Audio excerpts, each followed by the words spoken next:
Hello, everybody. Welcome to the show.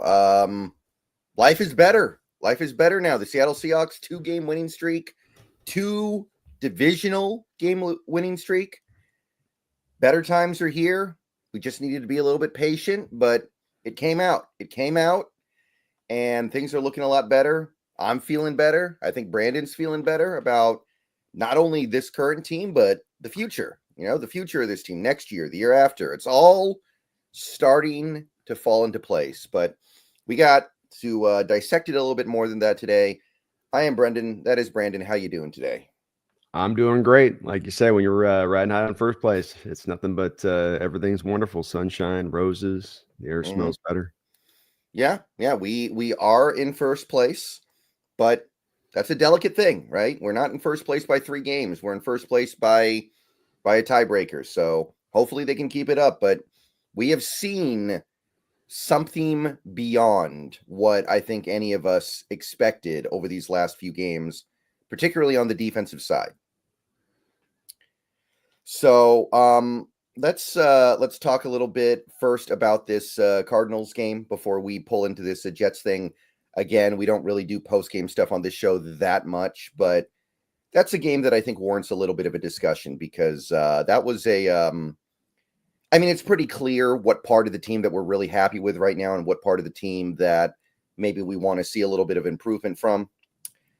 But let's eat dessert first, right? Let's eat our dessert first, and then we eat the vegetables later. So let's start with his defense. The turnaround over these last 3 games has been something that I didn't think we had in us. And where do you think it starts? How do you think this turnaround was made possible? Well, I think it's probably a few different things that come together here. We can't, I think, ignore the fact that Mike McDonald needed a little bit of extra time to get his system in place here and even now it's probably not even here fully in place, Brendan, where, he still probably has extra items that he's wanted him to get kind of mastered down. So that comes into play. The inside linebackers would be the first, response to go to say, well, it's just them with that. And I think that they're carrying a big part of this too, but it is that other aspect of him being able to get a little bit more into the playbook. And then just some other little supporting parts around that, not little supporting parts. I mean, Kobe Bryant's playing really tremendous football at safety. And since he's taken over there and given you an upgrade, since he's taken over there, Roy Robertson-Harris, early rundown defender who is serving that role and serving it well in order to allow Derek Hall and Boye Mafe to keep their snaps, relatively good so that they can still be very good pass rushers. So it's a bit of all of that along with the buy-in factor. And you watch defense, Brendan, and watching the All-22, and you're seeing guys down the line, as we had heard Mike talk about, do your job. And you're watching guys down the line, a couple plays where almost like they're all kind of two-gapping a little bit. I know they don't pure two-gap, but it's just where you can just see them just locking out the linemen down the line. Everybody in their job, in their gap. It's a beautiful thing to see, but it's also much different than what we saw earlier in the year. Yeah. The fundamental difference is the ability to get it done on early downs. First down, second down. We're not letting these other teams avoid third down or get into 3rd and 1, 3rd and 2 every time. And against a team like the Cardinals, you really notice that because like you said last week, what the Cardinals have done a really good job of this year is make it so Kyler doesn't have to throw the ball that much. They run the ball, they protect him. And he throws the ball, 27 times a game on average? Mm-hmm. And he's been great in that capacity. But in a game like this, where the Cardinals couldn't run the ball at all, James Conner had maybe the worst game of his career. You get to expose some of the weaknesses. You get to kind of pull that back and show that at the end of the day, he is a above average to good quarterback and not much more than that. And you force him into those situations, he will make a lot of mistakes. And in this game, I don't know about mistakes, but he had very little success. Yeah, I think that it's a deal. I was on the roundtable show last night trying to kind of put this to a Cardinal fan a bit who's been a little bit slow on the Geno Smith aspect of things and making the case about quarterback play and supporting cast. And you and I have talked about a lot about this stuff. And Kyler has had the opportunity this year, Brendan, to have maybe the most consistent offensive line in the division as far as pass protection and run blocking goes. Yeah, he hasn't the best defense, decent pass catchers, and a system that was going to limit him in what he was going to be asked to do. And what you had happen in this game was no running game, and your pass protection started to fail on you. The defense was good, but it's another indicator of what I like to say of here's another represent example of what happens if you have the quarterback start to lose these supporting parts around them. And you can say, well, hey, this number 1 overall pick guy, he's an ultra talented guy. He's into year 6. He's in that, what they were trying to tell us a couple weeks ago, he's in that advanced area of his game now. He's the best version of himself he's ever been. These type of things happen. But when you really break it all down, to my mind, and this is my really growing theory on the quarterback position, you really boil it down, you got to spend a little bit more time looking first those supporting parts rather than getting so enamored with this guy's flourishes of skills and all of the things that he brings to the table individually. Because even if he doesn't have those things working for him, he's going to be highly limited as a quarterback. And this is not just with Kyler, in my opinion, Brendan. This is most quarterbacks we're talking about here. So it's not just about him. It's about, this is really by nature should be a general, conversation in regards to all QBs to a degree. But yeah, we were able to bring him down, keep him neutralized, remove his legs too. We didn't let him get anywhere with his legs, Brendan, which I thought was very impressive. Yeah, absolutely. And you talked about the pass rush a little bit there. That was definitely the best Leonard Williams game since he's gotten here. And he's had some good ones. He's been good for us. But I'd offer it's probably one of the best defensive tackle performances we've seen in at least the last 10 years. Right. 2.5 sacks, could have easily had 3.5 with that forced fumble that Kyler just barely managed to get his arm going forward in time, I think. Did he? It was really close. I didn't think they were going to overturn it. I thought that it was too debatable, but I did think his arm was probably going forward. It was very close, though. That's my thing with it. If they're going to make the call in the field, it's got to be an incontrovertible to overturn it. And if it's not, then you leave the call in the field. And I didn't think there was incontrovertible to change that from what the call was there. Yeah, I didn't think they were going to flip it, but they did. And I get it. I'm not angry about it, but that was a dominant performance. And going back to as recently as last week, I was worried about Leonard Williams because he wasn't practicing with the foot injury. I was thinking to myself, this guy's not right. And I don't know if he's going to be right the rest of the season. Well, he doesn't need his foot, I guess. It's a vet. Everything's sore at this time of year. So probably some of that too is just them, trying to rest him and give him those extra days as you can, because you're getting deep into the season on a guy who's played a lot of football. Right. And the thing that's really kind of interesting about the way the defense played in this game in particular, but also other recent games, they're not really overtaxing anybody right now. Everybody is in this very healthy and normal rotation. Nobody's playing more than 50 snaps. In this game, nobody played more than 40 snaps on the defensive line. Byron Murphy played like 24 snaps, so he played like less than 40% of the game, I think, which was actually really, really impressive given the fact that we're still not getting anything from Mike Morris or Miles Adams or any of those guys. So it feels sustainable. This feels like something you can carry forward for the rest of the season because you're not riding anybody into the ground. No, you've got a defensive line that's been pretty well put together, and the health's now come together good with it, where the guys have been able to maintain throughout most of the year. So you are in a good position, and it's only going to get even potentially a little bit better here in the next 2 weeks with Uchenna Nwosu coming off the IR, and how that'll allow you to set up that edge depth at just the perfect time as we are wearing down the season, where guys are probably like, if I could take another 5, 6, 7 snaps off my back a game, 10 snaps back off my game here, that'd be kind of helpful here to keeping me a little bit more fresher down the stretch. Yeah. And that might give you some flexibility with Draymond Jones, because Draymond Jones has basically been a pure edge rusher this year. And by the way, I have to say, he's not playing poorly lately. There are holes in his game. He's not a good run defender, but he is, according to Pro Football Focus, he leads the team in pressures, which how crazy is that? It's pretty crazy. It doesn't feel like that necessarily on what you've seen from. I mean, it's not like, to your point. Is a selling one. He's been a pretty decent player, but he doesn't feel necessarily like that versus some of the other guys that have created the pressures. But then again, even the guys started out like Mafe and Hall with really good pressure rates, and to begin things have kind of slowed down just a little bit on that front throughout the year. Yeah, and Mafe's missed a couple games, and Big Cat has missed some time as well. If they had played the whole season, they'd probably be ahead of him. But like Draymond, again, he's not a pure edge rusher. He's never been that, and he's had to be for the last year and a half almost, because of these injuries. When we get Nwosu back, I wonder if we see him line up inside a little bit more, and maybe that allows him to get back to some of the stuff he was doing in Denver and some of the stuff he was doing at the start of his Seahawks career.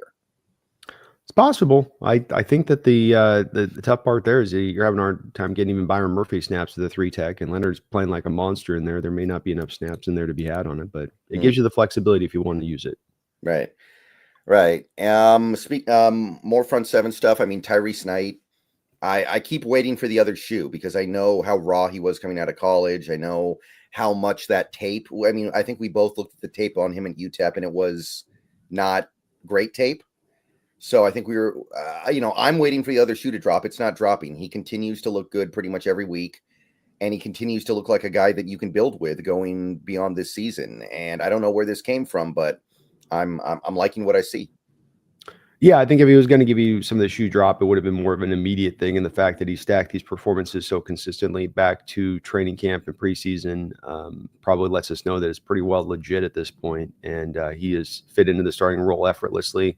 He's being well graded by PFF. Him and Ernest Jones seem to be a very good tandem in how they work off of each other off the tape. Kid looks like part of the plan going forward here at the will linebacker position. Yeah.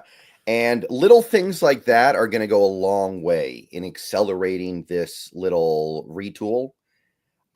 Guys like him and guys like Kobe Bryant becoming viable players for us for these next few years as starters on this defense. That is going to make all the difference in us actually being able to maybe become a Super Bowl contender next year. Yeah, you 4 weeks ago, 5 weeks ago, Brendan. We don't know what we have at right tackle. We don't know what we have at our 2 inside linebacker positions. We're not sure about the outside corner position with Trey Brown moving on in free agency. Rayshawn Jenkins didn't look like necessarily the answer next to Julian Love at the safety position. And these were all kind of, okay, these are necessities that you're going to have to deal with immediately this offseason, not long-term things you'd have to kind of get around to. But now these things are starting to solidify themselves in season, and you take those off the board, and it starts to narrow down so many more things, less things you have to go through and find. Especially if you have a guy like Job, you second round tender on him. You look at the line; they're set up on the defensive line pretty much as is. Not much needed really to be added unless you're going to release a couple of guys here or there. But defensive wise, you really could come into this offseason theoretically to a degree. Obviously, you want to do a little more, but Brendan, I'm nose tackle. If you do sign Ernest Jones, it's not in a bad spot either. To your point on now, you can really maybe hammer that offensive line or just really deal with the small deficiencies that are there on the team at that point. So it is a big difference from where we were just about a month and a half ago. Yeah, and that's I think that a big part of it is just having this coach that really understands how to get the most out of some of these guys. In different hands, Tyrese Knight would probably not be looking like this. In different hands, Kobe Bryant probably wouldn't be looking like this. Yeah, I mean, it's hard to say with Kobe because he's just been, I think, part of this, such a guy that's worked his butt off to get what he's gotten done. I just don't think you accomplish what he accomplishes merely by moving into a different scheme as much as and he's in the right scheme. Don't make no mistake about that. He's in the one that's going to get the most out of him. But also, I get the feeling from him that he's just a really hard worker in getting himself to this place of where he's gotten to. But to your point on that, Mike is a guy that we're seeing across the board with these guys that I don't think defensively we're looking at any of these defensive players this year and saying, oh, he should be getting more out of this guy. I mean, maybe Byron Murphy, but that's by part the fact that he's been given a nose tackle situation that's so lean and requires Murphy to play out there by necessity. But absent that, everybody else, it seems like he's gotten Derek Hall to take a step forward. Murphy's been pretty much right where he was at least last year, but nobody's taking a step back, and Jaron Hall's having a good year. Julian Love's having probably his better year in the last couple of years. So yeah, he's been legit. Yeah, Witherspoon's starting to rally a little bit after the little bit of a sophomore slump. I mean, that was a really good game, I think, that he had on Sunday. Really happy with where he's going the last couple. So yeah, I mean, defense, it was basically a perfect game from the defense. You can't ask for much more than that. On every level, maybe some of the tackling, Rayshawn didn't look ready to tackle in that game. Maybe we shouldn't be that surprised by that. Was his first game back after over a month, but he looked a little sloppy out there. Other than that, though, I mean, you can't get much more out of your defense than that. Dominant effort, man. It's the Legion of Boom style effort that they brought out there where we'll put this team on our back today. Essentially, they outscored the offense for the most part. I know the field goal, the extra point didn't go in, but they outscored the Cardinals on their own. And That was from start to finish an absolute dominant effort. The crowd noise was back into it much better than it's been at times throughout the year, which I think just you can see how that just aids that defense that much more when they've got that wind at their back. And it was a great performance to see, on top of the fact that this isn't just one game in the mix of a season, and that this is now the third game in a row that you've been sort of stacking these defensive performances up like this. So great stuff going on there. The other side, we got to talk a little bit about this, because that's the side of the ball starting to have some issues. And things started out well overall this year, but there's been a little bit of regression. And I mean, to me, the number one problem this offense has right now is they are giving away the game pre-snap. And you saw it really well in this game with Budda Baker. Every time we ran the ball, he's sprinting up to the line of scrimmage before the snap because he knows we're running the ball. So we are giving away the game before the play even starts. And to me, that's the number one problem this team needs to address. Yeah, they're not very creative. There's very little misdirection on the offense. I think Grubb is using better the motion-based stuff pre-snap than Waldron did, but it's not necessarily something that's just all over the place that you see. The run game, for whatever reason, it's is the run game predictable because you're running it out of certain formations with certain personnel groupings and they're picking that up? Is it that they can just see where your running game is going on tape because you're showing certain tells by your linemen and all that? I don't know, but I do say that this has been an issue throughout the year where defensive players, you can obviously see pre-snap that they are locked in right where everything is going in the run game. There is no surprising them. There is no confusion on it. And yeah, I think that is a place at the head to where Grubb's got to try to start to look at. There's a couple things I think he needs to do adjustment-wise, or should at least try to see if he can do adjustment-wise to find answers rather than trying the same thing. But that is one thing that you see on that run game that's stopping the run game, is that, yeah, you can't block it well, but they're also seeing it coming from a mile away. Yeah, and I think a lot of it is the formations. I think based on formation and personnel, these opposing defenses are able to look at the Seahawks and just go, okay, they're going to run the ball here or they're going to throw the ball here. And that's, I think, the number one thing that Grubb needs to figure out, because you got to, every offensive coordinator in the league, they do things to try to help their offensive line. And right now, Grubb is not when he's doing stuff like that. So there needs to be a little bit more conflict with the way this team play calls relative to their personnel on the field at the time.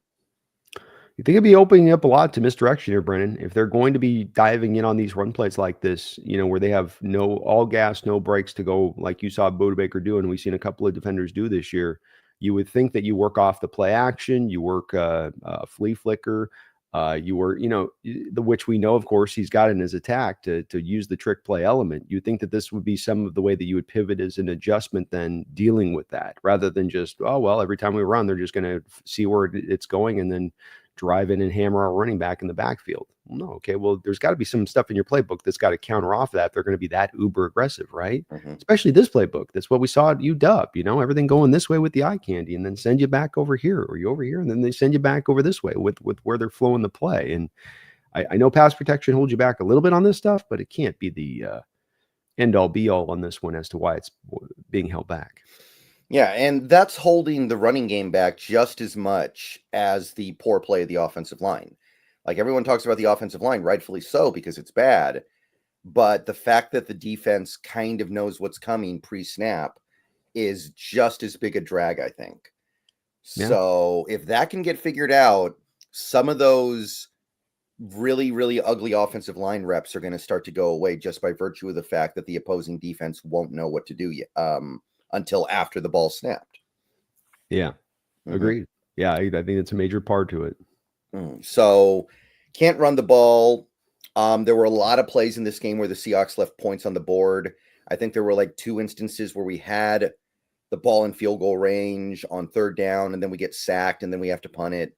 I think that happened twice in this game, which, again, that makes you wonder. Maybe those are just plays where you need to run it and kick the field goal and just be like, okay, I think it happened once, but we had the interception also down there. I think it might be you're thinking of those 2 things where you had points taken off the board in those 2 moments.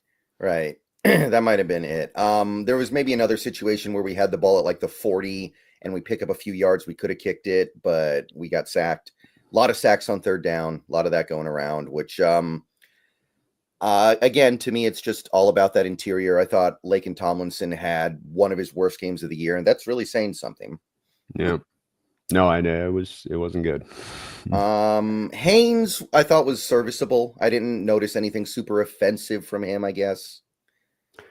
I mean, it was pretty well. They were. It kind of comes down to it. Even Lucas, in this case, who was really well graded last week, wasn't particularly well graded. I don't think he had a bad game necessarily, but wasn't necessarily, also doing necessarily even the work he was doing last week. So the line definitely was back in a position again this week of from run blocking to pass protection, holding you back. Geno had only 31 snaps in this game, just as many sacks on Geno as there was on Kyler, who I think ended up with like 37, 41 attempts, something like that.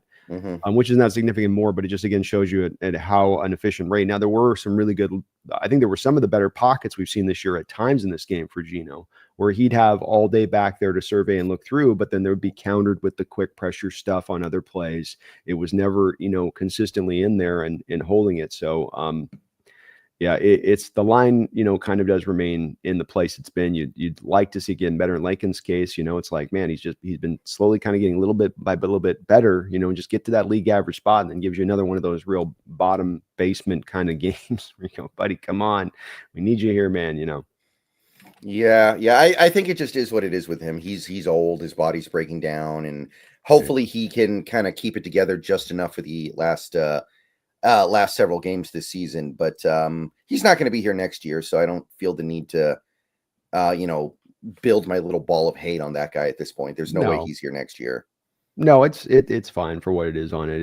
It is what it is. I will say to your point again on the losing the 2 points and a place to get to, we're both very much supporters of Geno Smith, but there's got to be some adjustments here from Grubb in how he's coaching Geno Smith on some of this stuff, I think, too, where it's got to be a little bit more, put this under wraps a bit more inside the red zone with Geno. Put this under wraps a little bit more when you're getting into this field goal range, because you got to start to play to your defense. If this defense is going to continue to put these performances together, you got to stop acting like you got to score every single time to counter what they're doing. If they're able to hold offenses down, then every time you're in field goal or in scoring range, come away with points. That's the way that's got to work, because you're having too often times this year where you're just not getting any points, bad turnover, and it doesn't need to happen. In Geno's case, on both of those two turnovers, it's partly a bit on Grubb on the fumble where he's gotten back there on a 7-step drop again, Brendan, looking down the field deep, right? You got a third, what was it? 3rd and 4, wasn't it? So 3rd and 3 on that play. They get sacked, stripped, fumbled there in that moment. Oh, yeah, that sounds about right. I was trying to remember the fumble, but I remember it. It was a play call that I was like, I didn't like Geno not understanding a little bit of, I got to get the ball out of my hands here. If I hit that back foot, let it go. I've got to stay in field goal range here from where we're at. And then Grubb's case, he's got Walker in there and max pass protect in that moment. Why? Because he wants the longer developing route down the field, right? He's trying to get the pass pro to hold up, but Walker should be out there in the flat, shouldn't he? Isn't that just throw out the flat, see if he can go get the 3 yards? And if he doesn't, hey, you lost no yardage, and you can at least still get the field goal in what's looking like it's going to be a very tight game. And Geno the same way on the interception later on, which was maybe the worst interception of Geno's this year, quite frankly. There's been some brutal ones, and that one I think was probably the worst one we've seen of him. He played not a bad game around the other side of it. He was pretty good around the other end. He made some great plays, but those are two plays where we talk about, okay, how do we push this forward? What are lessons you take from this game that you start to carry forward off of themes we've seen this year? I think from Geno's perspective, he's got to say, okay, we're getting down there. I've got to be more protective. I think inside the 20 and red zone in particular, let him run loose and wild like a wild horse on the open range, Brendan, between the 20s. But inside the 20, in the red zone, okay, let's tamp it down. Let's be a little bit more careful here, big guy.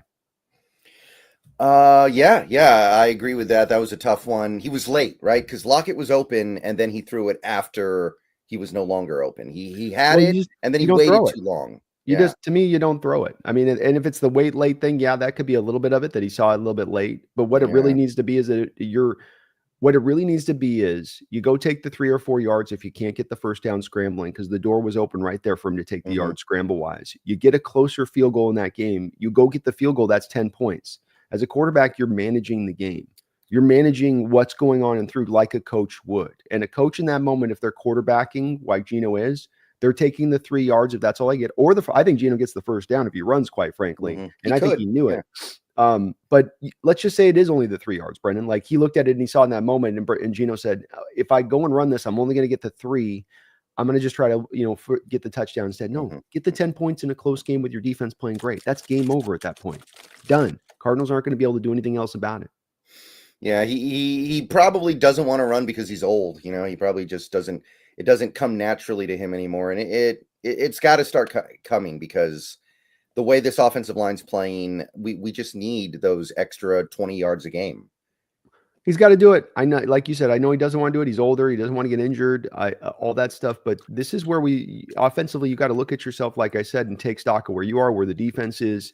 And offensively, you're not finding the consistent footing throughout this year here. Every game, you are just searching and searching and searching through. So if that's the case, Grubb has got to do more manufacturing for the offense. Got to do more to try to create confusion and misdirection so his defenses can't key in there.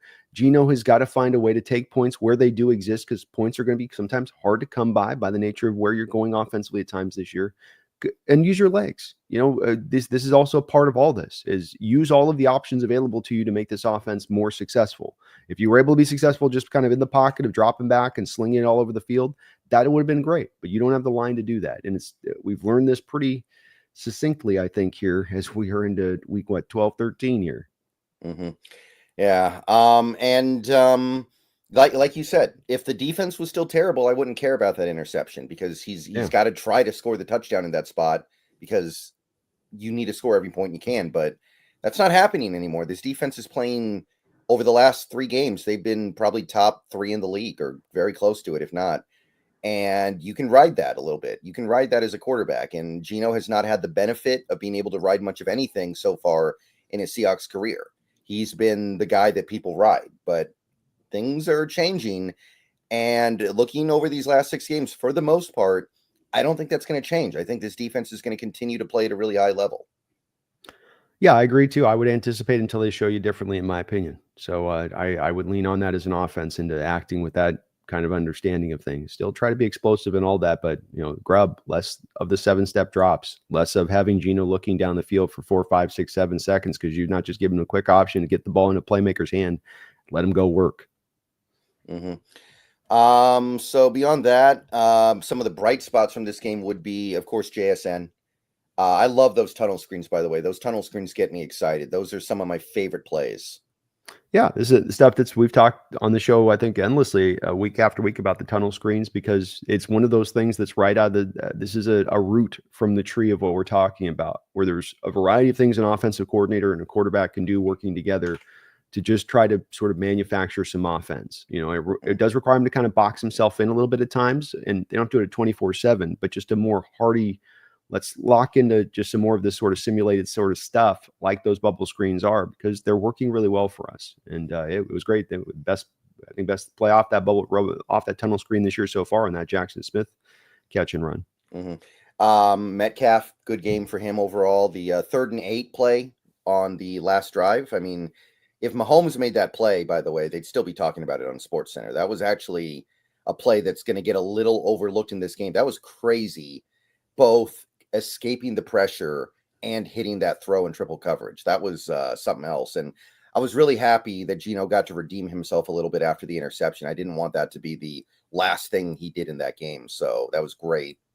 Yeah, you got a final drive there to give you the 10 points and put that game basically away at that point by getting you on that final drive. They, I think, like 7 or 8 minutes off the clock on that last one drive too, which was big on just getting your defense where they're going to be fresh and all that. But he did enough, and you're right. It was a nice throw. Good job by DK to extend the play a little bit from the Russell Wilson days, where you learned with Russell to first route out there, immediately break it off. And you could see that with DK where it stop route not there. And then he just sort of slowly drifts his way back into the middle of the field, finding that kind of hole between the coverage.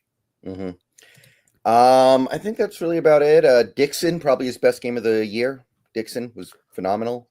He's really good. Yeah. I mean, he's so good every single week. It's hard to pinpoint on making one or the other, but he's a fantastic punter and by far the best punter at this point in Seahawks history. Yeah. He really does have a chance to go down as one of the greatest punters of all time. Like if you take a look at his numbers, he's got a shot. He does. No, he's on that road, man. He is legitimately on that road. And I think that's about all we need to say about this Cardinals game. It was not the greatest game, but we saw good things, positive signs, and it feels like things are going in the right direction overall. So if you're a Seahawks fan, you're coming out of that game feeling better than you did going in. Amen. And that's a physical team that takes it to teams every week and says, "Can you match this level of tenaciousness that we're going to want to come at you with? And if you can, we may not have your talent, but we're gonna fight. We're gonna battle you, and you better battle right back at us." I thought our Seahawks team did that in this game, and that's especially on what you did defensively. That's a big part of why you kept them down. Why James Conner, as you said, it maybe went career worst performance. It's because you came up to this game and you understood what was at stake and what you had to bring to get this win. You don't just get by in the Cardinals with just being better, more talented this year in this Cardinal team. They've gotten the buy-in from Gannon to where they will play hard every single week, and you have to take it from them. Right. Yeah, we got the Cardinals to abandon the run, even though they were never behind by a lot in this game, because they were just like, the running game doesn't work. We can't do it. So 100%. love it. Let's see here. We got a new member over here. We got Ernie Wren. Thank you for becoming a YouTube member. Thank you, Ernie. Appreciate that. And Cap CPLT Shaw. Thank you for the $4.99. Went to the game. We smacked Arizona.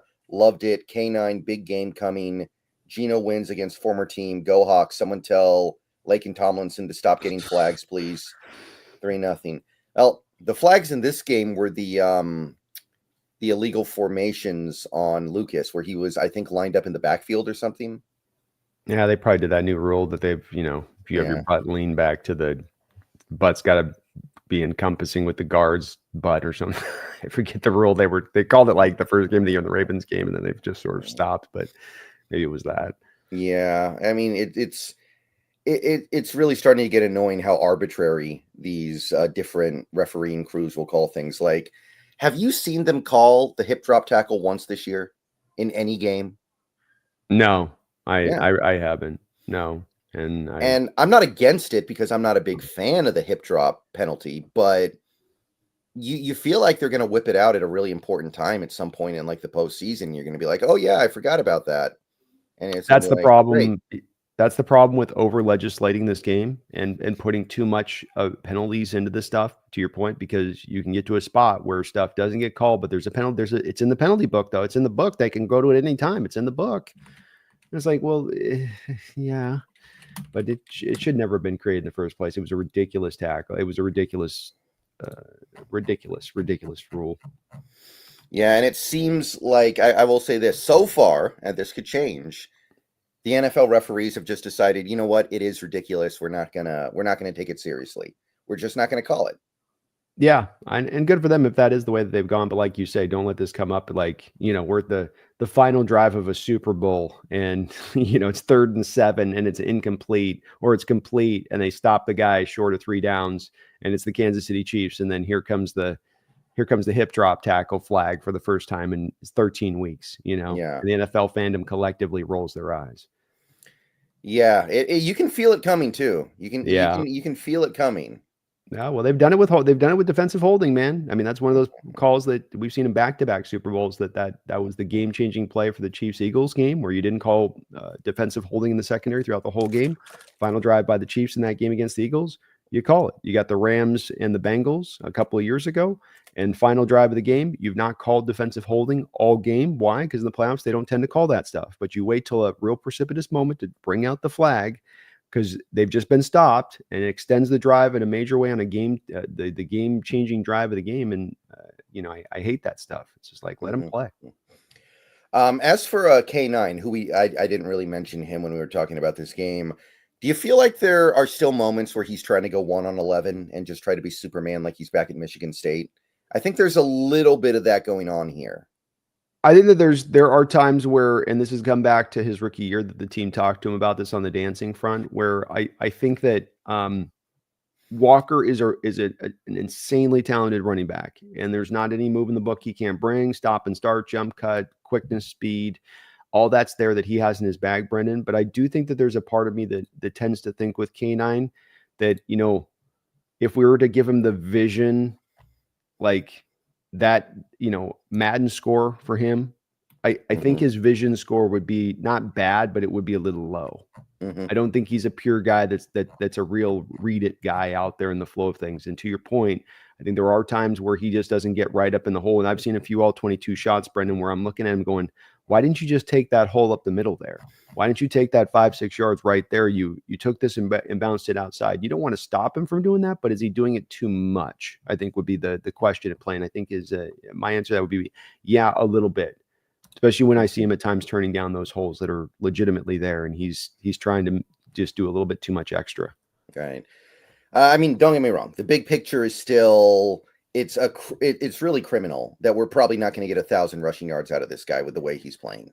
And and sorry to interrupt you, but this is also that accumulation thing. I'm not trying to make any excuse to the offensive line, but the same thing I talk about with Geno and the accumulation of him with the hits and the sacks. And eventually then when he has clean pockets or moments where he shouldn't make the bad decision, a bad decision starts to be made now because he's got that ticking timer in his head of I'm always under pressure. I'm always under pressure. I'm always under pressure. Likewise with Walker, every time I get the ball, I don't have a hole. Every time I get the ball, I don't have a hole. Every time I get the ball, I don't have a hole. Now he gets a ball, has a hole.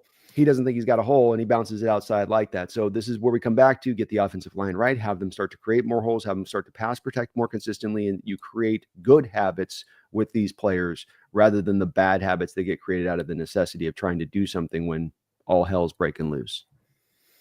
Right. I agree with that. And hopefully we don't have to have this happen again where we have a running back that has a 90 grade on PFF who may not get to 1,000 yards on the season because we do that bad a job supporting him. And, if you're John Schneider, I just hope you go into this offseason thinking to yourself, I can never let that happen again. Like whatever it takes, I can never let this happen again. And it's been building to this for years. So this situation with the line maybe being the worst it's ever been over the past few years, it's been building and building to this to where you've been sort of just slightly slapped. Now you're getting punched dead in your face. What are you going to do? You're going to keep staying down in this road or is it time for a bit of a change on how your outlook on that line is and how you really truly deal with it? Right. Let's see here. We have another one from Shaw here. Thank you for the $4.99, Shaw. Love Geno. Stop tossing picks. Throw it out of bounds or run it. I don't know why he doesn't run it more. Maybe too old. I think the age has something to do with it, but most quarterbacks don't like to run just in general. They want to throw it. They want to be pocket quarterbacks, and they always would prefer to throw the ball, I think. Yeah, he's also in what is for him a contract year. I know he has another year after this, but he's wanting to be paid after this season. And he's not going to get paid if he injures himself running around there and tears an ACL. He last year was running around in that Giants game and the guy rolled up on his legs. I'm guessing that's a little bit in his mind where it's like, look, I was running out of bounds trying to protect myself and I still got rolled up on. And that's where he just says, if I go and start scrambling, I'm going to get hurt because I can't control like I control in the pocket what's happening. And to a degree, I understand where he's coming from and that's what's at stake right now a little bit. But at the end of the day, we're down the home stretch here, big guy.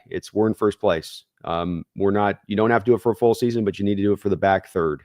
And if this offense has any hope to get to the playoffs, to make noise in the playoffs, I think he's going to have to use his legs a couple times a game, just at the very least to keep defenses honest. Yeah, like the way he did it against the Niners was beautiful. That final drive, you pull it out. They're not expecting it. They're not ready for it. And then, boom, he runs for like 40 yards on the game-winning drive.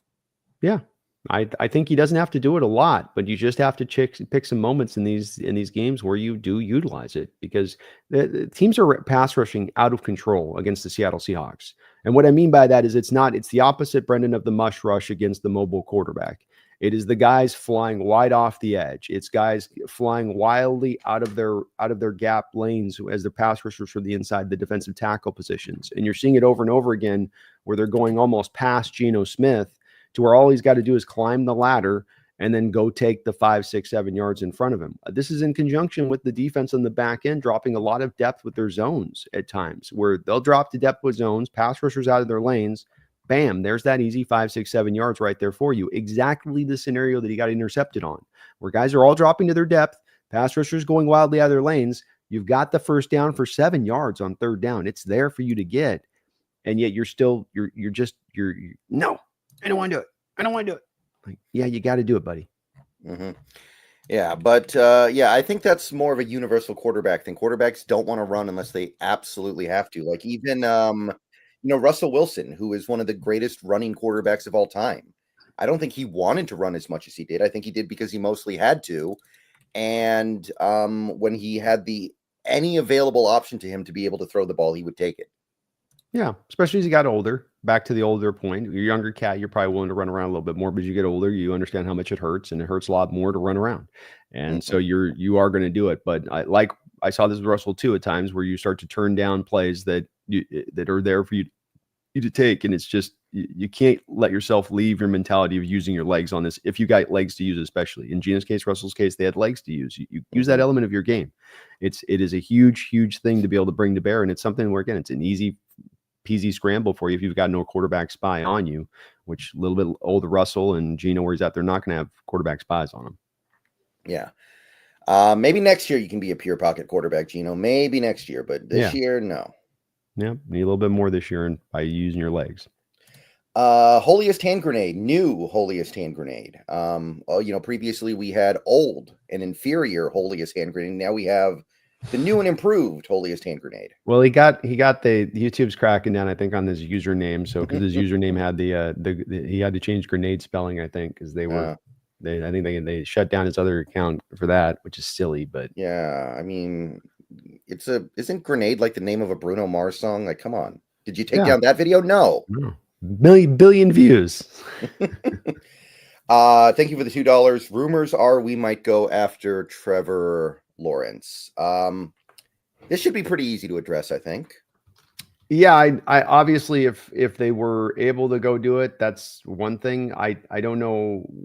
I have heard the rumors of this, Brendan. So the rumor of this has popped out. I will say that. Trevor Lawrence right now just signed a contract extension. So, if they move him in 2025, there's 133. Yeah, I think, can they get this done? I guess over the cap, maybe they could. No, they I don't think they can pull it off. The dead money with the bonus, I don't think it's going to work for them to make this happen. Option bonus, workout bonus. I'm just looking at the over the cap stuff for the guaranteed. So I mean, if the Jaguars are willing to do it and move it, I know that not a lot of people like Trevor Lawrence. I still think the Jaguars have kind of messed that situation up there with him. The team does need to make a decision on the quarterback situation long term. I'm completely fine potentially with getting Geno on I think is going to be a cost-effective deal for the team, and Geno gets his last contract extension. But if they want to make a run and you could figure out a way to do it with the contract, which I think would be the main inhibiting factor, it wouldn't be probably the draft capital. Teams could probably come to a common understanding on that part, but I don't think that you could figure it out with the money. Oh, you're muted, dude. Sorry. Yeah, it's kind of like, I think we talked about Dak Prescott in this capacity last week, and the contract just makes it almost impossible. Yeah. And by the way, I think that, Seahawks fans would riot if we did this. Now, I wouldn't, because I like Trevor Lawrence. I think he's a really good quarterback. But people would not, this would definitely get people upset, I think, initially. Now, I think the idea is kind of sound in theory, but the money makes it impossible. Again, 133 million dead on a team that is probably a good coach away from being competitive again. Like, I think that Doug Peterson lost that team this year. Roy Robertson Harris was one of the locker room leaders for that Jacksonville team this year, and he was making it very public that he hated Doug Peterson, and that was one of the big reasons why he wanted out of there.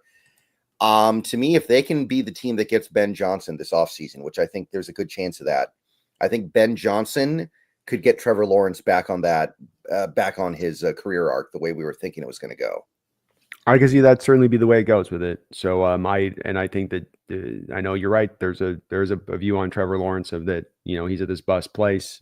He's basically ranked right next to Geno Smith this year as far as the PFF rankings, around that top 10 rate with this bad Jaguars team, in my opinion. But I think it's probably the more likely scenario the way you drew it up, or another offensive guy like Monken going there from the Ravens. Something like that would probably be where this would really go with that. But Kyle Shanahan. Yeah, Kyle Shanahan. I don't think there's any way that the Niners are going to be able to make that happen. But Mhm. Maybe.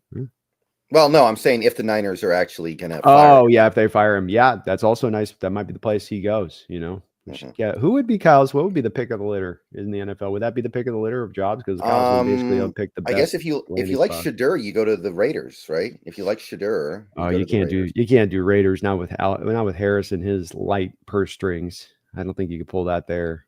I think it'd be Uh, probably the Jaguars, man, because you have the yeah. quarterback in place. I mean, the other spots are Browns might fire Stefanski, maybe. Ew, nobody wants that one. Giants are pretty bad, not Yeah, them. they're in a tough. Cowboys are okay because they got Dak in place, but they don't really have a lot else. You got an older Dak coming off another Yeah, season-ending lower leg injury, and you have Jerry Jones still there in the building doing his general manager thing. I mean, the yeah, Bears organization's is a joke. They're probably going to move on their guy. So I don't know. That's probably the best landing space of any of the jobs in the league. yeah. Jets are not good. Bengals are good. Bengals could be good because you got Burrow, I guess, but you've also got a terrible owner.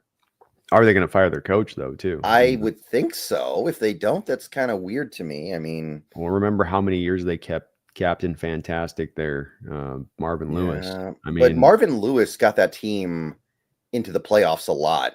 Like Zach Taylor's now missed the playoffs, what, 2 years in a row? And this year they're probably going to have a top 10 pick. but it's also he got him to the Super Bowl, which Marvin Lewis never did. Yeah. That's a team What, that historically is Sam Weish and Marvin Harris. I mean, they just don't. They're not a team that moves off coaches like other teams move off coaches yeah. quickly. Saints is not that good because of their salary cap situation. I wouldn't want to go there. Yeah, it's Jacksonville. It's Jacksonville. Yeah. So that I think you bring it up. That's probably where they went out because they can get the brightest offensive mind. And why move Lawrence if you can bring a bright offensive mind in there to reclamate a guy that you're already in bed with on so much money? Mm-hmm. Let's see here. Randy McDaniel, thank you for the $4.99. Can Geno move into game manager mode? To me, he's at his best when asked to throw the rock around the yard. What we need is close to mistake-free ball. I think this is kind of what you were talking about a minute ago with Geno. Yeah, that's why I wouldn't try to take away from Geno what makes Geno really good, Randall, which would be like you say, force him into more of a game manager mode where you got a good defense now, because you don't run the ball well enough to do that. You need your quarterback to throw the ball. You need him to be what he's been by and large this year. I think that's where I would be as a man. If I was the head coach, I'd be sitting Geno down with saying, all right, Geno, when you're in the shadow of your own end zone or when you're in the red zone, that's when I'm going to turn you into a game manager right now because I have to save you from yourself a little bit here because those are the places of the field where you're trying to go too much into captain superhero mode and it's causing problems when you do that down there. So I think that's where you save the player from himself a little bit. You don't change his whole game up. You just say, look, this is what we've got to do at this point. I mean, how many bad interceptions have you had down there, man? You had 2 in one game against the Buffalo Bills alone. So let me help you on this, Geno. Here's how I want you to operate in those modes. You're going to go down. We're going to try to run the ball a little bit more. We're going to try to get creative with our designs in the red zone, but I want you throwing it away or using your legs. I don't want any of these last or take a sack. You know, we come away points every time you're inside the 30-yard line. We're coming away with a point opportunity, Geno. And should be a pretty simple coaching point that I don't think takes Geno like, it's just so hard. It's just complicated. This is a complicated. No, you're hearing what I'm saying. So, and quite frankly, if I'm telling that coach that and he still can't do it going the rest of the year, that's a worrisome thing at that point. And it's worrisome if we're not telling him that at this point. But Mike's on it. He mentioned in the press conference about it. So I think that this is going to be something we're going to see as an adjustment from the offense. Yeah. And it sure would be nice if we could run the ball. If we could run the ball, then it'd be easy to go into game manager mode.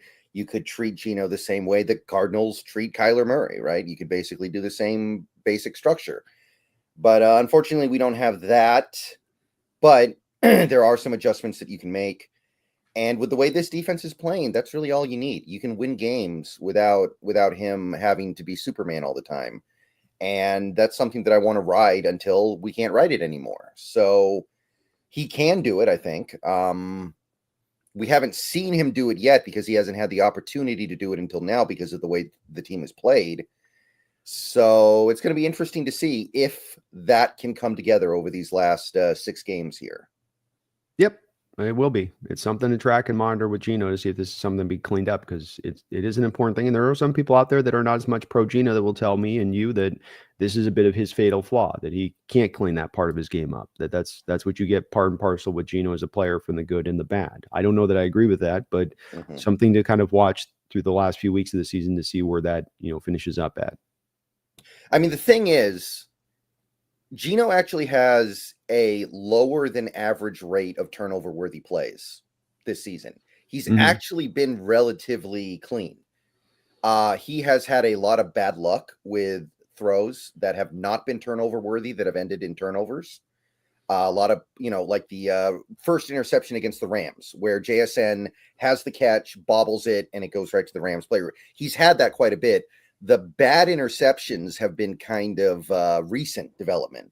The interceptions that are actually like bad throws have mostly cropped up in the last few weeks. So yeah, you got the Dolphin game too, where Calais Campbell tips the ball on a throw. I think he had a couple of those. So that's not, to your point, that's not turnover worthy plays at that point. So I don't think it is the fatal flaw thing, like you say. I think it's just that this is you've gone through a full year of, for the most part this season, asking Geno to kind of play in that superhero mode, and that this is what you get when you start to kind of push the quarterback to do that. And we just have to draw back on that mentality, I think, a little bit.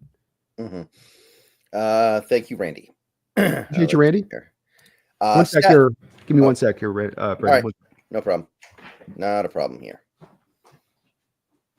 Seth, thank you for the $4.99. Leonard is a beast. Money well spent in my book. I need to get his jersey. P.S. Love the Niners struggles. Well, yeah, Leonard Williams, I'm really happy that he looked as good as he did in this game, because, again, I was worried about him because of that foot injury. He wasn't practicing. He missed 2 practices last week. And I was thinking to myself, okay, what can we expect from him the rest of the way when he's less than 100%? Well, apparently he is 100%, or he doesn't need to be 100%, because that was the best game he's played in quite some time. And we're going to lean heavily on that, because Byron Murphy's getting double teamed at a really high rate, and Byron Murphy is not getting home a lot because of it. So it's going to be on Leonard Williams to win his matchups and get pressure. And if he can play like that in every game the rest of the season, then we're going to have a lot of success just by virtue of that. As for the Niners struggles, yeah. I mean, I made a whole video this morning, or excuse me, Monday morning, about how this might be the end for the Niners. And you look at it, it's hard to imagine them replacing all of this talent with equivalents. All right. Sorry about that. Not a problem. Welcome back. All right. So basically, I was just looking at this one, talked a little bit about Leonard Williams. Yeah, he's that contract. I don't know if he's going to ultimately earn every penny of that contract, but right now he's worth that contract for sure. It was a great deal at the time, one that we both supported at the time, and have supported every step of the way. Leonard came in here last year, had to play an extra whole game on the season, 18 games. Every game he was finding a way to make some kind of impact in the game. He wasn't taking over games like he did this last week, but he has been a consistent performer. He's had games where he's come very close to kind of even the Denver game, the opening week of the season this year, where he's been very close to this kind of performance. And it's why you had to give up what you had to give up. It's why you had to spend what you had to spend, because these guys are hard to find.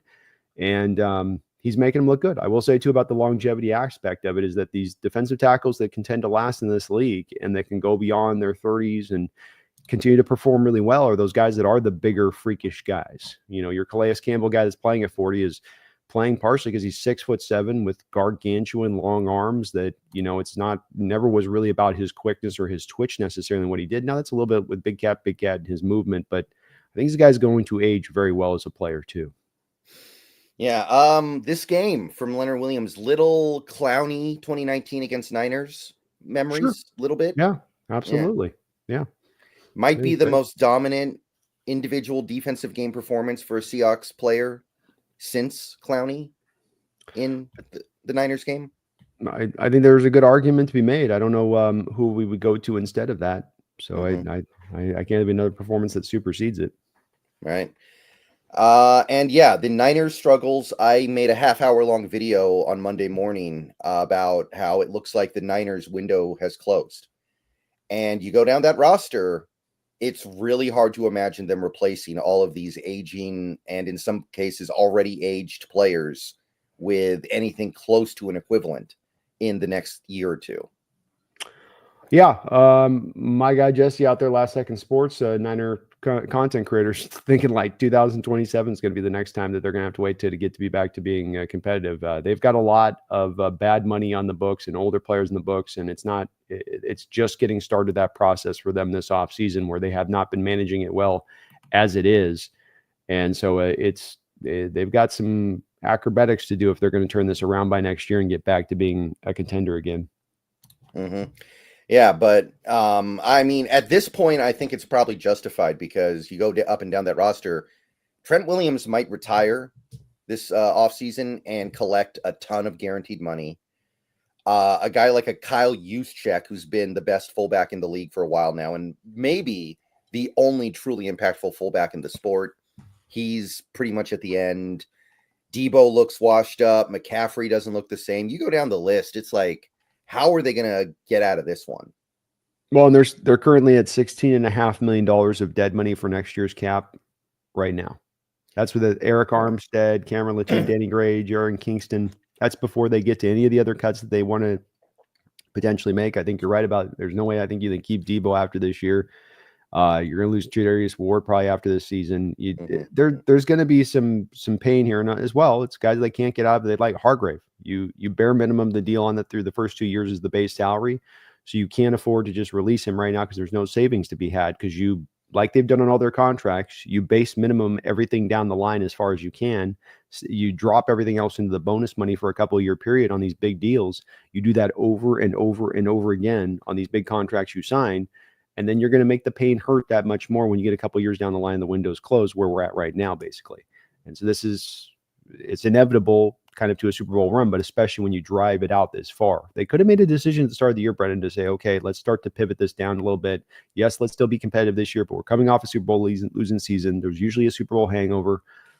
Brandon Ayuk, maybe we move that with Jawan Jennings' emergence, with drafting Ricky Pearsall. I mean, they were setting the stage to me on that one where it was either Debo or Brandon, but they wanted to keep everybody. They wanted their cake and eat it too. And now they're going to pay the price for that. Right. And their attempts to like artificially stretch the window a little bit, like Devondre Campbell and Leonard Floyd, not looking that great. Like their attempts to pry open that window a little bit. I feel like that's got to cost John Lynch his job at some point. Like I'm a Shanahan guy, but I don't think Lynch needs to be sticking out there much longer. Well, it gets hard because we hear that Shanahan's the de facto general manager. And so really, I think what they got to do is it's probably going to Shanahan doing what you did with Holmgren back in the day, where you said, okay, you're a great coach. You're not necessarily a great general manager. So we're going to have our general manager be that, and you be the coach. And maybe that's, instead of firing, that's probably what the Niners do instead. Yeah, I don't know about letting Lynch be that guy, though. He's probably got bad CTE. I don't know if I want that guy running my team, you know? Well, he's got a lot of those. Any one of those hits from his career could have caused it on its own. Yeah, so I would bring in somebody else that I trust more to be a GM, but it's not like Lynch has gotten a great shot at it if Shanahan's been the de facto GM the whole time. Yeah, I mean, and think about it. I mean, you're going to fire him, and he's off of a Super Bowl. He got you to a Super Bowl last year. He's gotten you since John Lynch has come there. He's been a great general manager, at least as far as what he's producing on the field, as far as the results go. And it is a little bit like the Coach Carroll Schneider thing. You know, how do you hold the guy responsible when he doesn't ultimately get the decision making? Mm-hmm. But I think that the Niners. I think they're pretty much toast at this point. They pretty much have a guaranteed loss this weekend, and they still have to play the Lions. They still play the Dolphins, by the way. The Dolphins are now kind of back in the fight here, so they could really lose pretty much every game they play the rest of the year pretty easily, especially if they don't get some of these players back. Yeah, they're going into Buffalo, bad elements. It's going to be a cold game Sunday night. It's going to be cold as hell. That's not good for a warm weather team who we've seen them going to Green Bay at times and not always be Yeah. comfortable in that environment. So I think it's not set up well for them on that. Their health isn't good. Yeah, I think that this is the week where they probably fully get put to bed on this one. But Yeah, if they could lose them all. they make Purdy play this weekend, Shanahan needs to go to prison. Like, that would be mean. Well, they're going to. They're desperate. They know they Yeah. lose this game. I think they know that's all she wrote. But I mean, even Bosa, we saw how bad a shape he was in a couple weeks ago after you step out of the game during the home stretch of the game. You're going to tell me 2 weeks later that he's up to snuff and somehow ready to be who he is normally? I don't think I buy that. Yeah, and Trent Williams is 37 years old. There's no way he healed up as quick as he needed to. Yeah. I think I would be I can't see how they pull this win out now. They're desperate where Buffalo is not. Buffalo might be kind of just into that cruise control. We're just kind of rolling, but that'd be more a game for me if Niners were playing home. I might feel that way, but going out to Buffalo on the road, and it's a prime time matchup, so you know that the Buffalo team is going to be turned up for that. Luis, thank you for the $4.99. How do you think we will approach the upcoming draft, considering how weak it is? Very interesting question. I'm still not totally convinced or sure that this is going to be a weak draft. And Luis, you're not wrong in that this is what's being spoken about in it. So there's a consensus or narrative surrounding the draft that this is one that's going to be so much weaker, I guess, than prior years of drafts or last year's draft. I keep coming back to feeling like this is really extending out of the fact that the draft doesn't have the blue chip guys as much. Because when I've looked at some of the initial stuff on some of these guys and going in and looking at them, I see some value there into the second, third, fourth round. And I see a decent amount of it on early look-see. Now, I haven't gone to the depths of this draft and looked at 300 guys to make really that final assessment on weak or strong, but the NIL money is allowing these guys to stay in the draft a little bit longer, and you're getting guys out more refined because of that, because they played the extra college season where normally they would have come out the prior year, been a third-round pick with some first-round potential if they'd waited the year after. So I don't know if I'm in the same boat on it, where I think that it's at that spot. To your question on answering it, if it is weak, Luis, that's where you've got to stay into the pocket of value-based drafting model. Because if you now start to pick for need in a weak draft, you can see right there how that's taking you to troubled town. 2 tickets to troubled town fast on that, because you're going to start reaching for need on a player who's not very talented since it is a weak draft. Go for value. Who's the best guy you got on your board? Let that drive your board, and you will come out, even in a weak draft, if it is, with a very strong draft, or at least as strong a draft as you could have put together considering the level of talent. Yeah, I think it's a weak draft on offense and then a strong draft on defense. So I think it's probably on the average about an average draft. If I had to make a ruling there, I think the defense is actually strong. I think this is a great edge class. I think that it's a great cornerback class. The safety class is strong. So I like the defense. I just think the offense is a little bit weak because the offensive line, interior especially, is not that good. And the quarterback spot is rough. But even on the offensive side of the ball, like, Jean-T might be the best running back since Saquon. And a lot of people think he's better than Saquon. So receivers good, tackles pretty good. Like, I don't think it's that bad. I just think it's a little bit weak at the quarterback spot more than anything. I think I'm completely with you on the quarterback, but even tackle with Will Campbell, Emory Jones, 2 guys out of LSU, the Texas kid that's probably going to be kicked into guard. There'll be an exact kind of guy that we would look at as an interior kind of guy guard. Donovan Jackson, Ohio State. Tyler Booker, Alabama guard. Wyatt Milliam, West Virginia left tackle that probably kicks into left guard. Tate Ratledge, the guard from Georgia that you and I have been watching for a couple of years.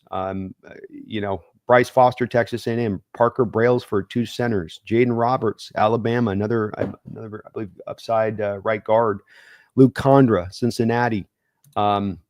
Solid right guard prospect. And these are just the initial guys I've taken a look at. I haven't even gotten into the depths on that within interior line play. So that's where I'm a little hesitant, where I'm like, wait, when I'm watching these just initial guys that aren't necessarily being looked at as, blue chip guys that are going top 15, but are just good quality kind of linemen. And that's my initial look-see as I haven't gotten to the depths. That makes me start to think, well, maybe this thing will be a little bit better. But the quarterback's absolutely valid. But even on the quarterback, it's got good depth. doesn't have good star power, but you can't deny, Brendan, there's depth in this draft from the quarterback position as far as the number of guys draftable grades coming out in this class. Yeah. It's just tough with the quarterback because it feels like people are kind of in the mentality now where if you're not a star, then you're nobody. Yeah. And That's absolutely I true. get it because a quarterback feels like either you have it or you don't. And there's not a lot of room in the middle right now. But you got a guy like the LSU guy, Nussmeier. I don't know if you've had a chance to really look at him too much, but there's a little bit of Will Levis there. He could be a guy who needs to fix his decision making, and if he does, you've got a really talented guy. Drew Allard to me is really interesting, the Penn State guy. People completely wrote off Connor Wegman from the A&M guy because he got hurt, and then he had, I think, week 1 he had a terrible game, but he could still get better. Maybe he won't be in this class because he barely played this year, but there are some guys that are kind of in that middle that maybe you hope they get better. It happens. Yeah, you've got, even Riley Leonard's, Curtis Rourke, Jalen Milroe. I think you're right about the talent stuff. I mean, I look at a guy like Drew Aller, and I was watching the other night, Brendan. I see Joe Flacco, which isn't, no one's going to get excited by Joe Flacco as a, the quarterback prospect. But hey, Joe Flacco is a former first-round pick. There's reason that there is some talent there in what he brought. But yeah, I think people want to see more of those true blue upper end kind of guy, the Drake May type guys that came out last year, and they're just not those guys in the draft. But we do know John's got a track record of potentially maybe looking for a guy in that second, third round range on that rookie contract if he builds up the rest of the team around it to bring into the mix of the quarterback competition. And I could see him doing that again like he once did 10 years ago. Yeah, I think it was a Tankathon actually had the Seahawks picking Nussmeier in the second round, which I mean, I'm a little more third round on him right now, but it's not a terrible idea. Like he's got an arm. He's got a hose, as they say. Yeah, late second round pick is not bad, which looks like that may be where we're picking at this point. And so if you get him there, that's okay too. I'm with you. It'd be great to get him in the third, but if you got him late second, that's not if they're sold on him and they're really on board with him at that point, that's not the worst of places to go take him. Flacco had a good NFL career, by the way. There's nothing wrong with Joe Flacco. He's just not a Hall of Famer. No, I like Aller's tape. I do. So it's, these guys have impressive tape. You can see where there's the limited, like with him, it's the scrambling, the getting out of trouble. How can you work around that now? First where it was 10 years ago with Flacco came in, 13 years ago when Flacco came in, and then you could still be a bit of a pocket passer and work. Can that work now? Maybe with the spread system. And if the offensive line gets better built, you can get around a little bit, some of that, but he can definitely throw it, man. He's got I think he's a coach's son is Nussmeier, so you can really feel the refinement of mechanics with him too, where the footwork's in the right place when he's moving between progression reads. It's a little bit like CJ Stroud would a couple of years ago, where you get the guys that'll just sort of turn their head through the reads, and then you get the guys that are actually flipping their hips and turning their shoulders to the targets as they're going through it. It's hard to do, but as you're doing that, you're better setting yourself up to get the throw off quick and be ready to make the throw as you get to the read. Versus I see it, now I'm going to throw it, right? Where there's a little bit more of the anticipation there. He does a really good job of that, where it's just he's always resetting himself through his progressions. Yeah, and one guy who I've kind of had my eye on that has completely dropped off the radar is Klubnik in Clemson. Like he is, I think, somebody who should be like a 5th round pick in this draft, and right now he's considered a UDFA guy. I don't know why. Well, there'll be a lot of UDFA guys that might have been in prior years 5th round grade guys, because this draft's so full of guys that are into that 4th, 5th round range. It's really weird. It's wild versus other years. It's like 3-4 times the numbers of what we've seen in prior years in that spot of the draft for the quarterback position. Yeah. DVN, thank you for the $20. Just felt like donating, no questions. You guys watch your content way more than TV, even at work overnight. Appreciate you, DVN. Down with legacy media. Down with legacy media, right? That's right, man. It's dying out, DVN. So this is the new way. This is the new model. This is where it's going. And I thank you for that, man. A longtime supporter I know in both of our channels on that side of it. It's very much appreciated. Yeah, Brandon, if you got invited to go on the Joe Rogan podcast, you'd do it, right? You would do that. Yeah. I'll go on just about anybody's podcast though. So I mean, it's all an opportunity the way I look at it with that. But 100%. I think this is where, look, you can go and look on TV and stuff. And I think that there's just not a lot of substantive talk sometimes when you get into those ESPN, Fox News, scream at each other, sort of debate things. And it's gotten very one note.